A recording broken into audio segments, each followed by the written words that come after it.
शोर बाकी गल्लां जेड़ा कुसा कोलू खाट स्पाट घेनी दा फोन चलाने ना मजा आना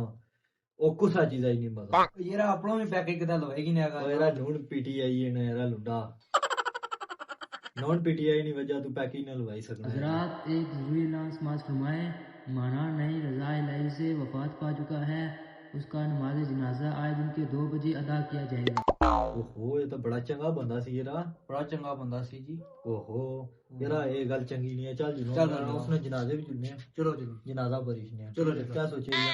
अच्छी बात नहीं है हाँ चलो ठीक है बहुत चंगा बंदा सी दा ओहो Oh no!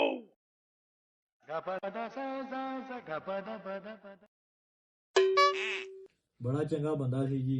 बस जी रब ने कोई सिगरेट सिगरेट कख नहीं सी पीना जी कैंसल ना होया कैंसर ना होया वो बड़ा चंगा बंदा सी फिर भी जी ओए इन्होंने कार वाईफाई लगी हुई है बेवकूफ ने कार फुत की हुई है वो पता नहीं फौतगी हुई है पर पासवर्ड तो पता करना पेसी ना पासपोर्ट मारे को था मैं तो की बात भाई देसा नहीं हुन बाहर पासवर्ड बाहर हुन ओ तू बात भाई देसा ना ओ भाई दे हुन भाई बगैरत अला बगैर बगैर स्पेलिंग बाहर ओ तू की है बगैरत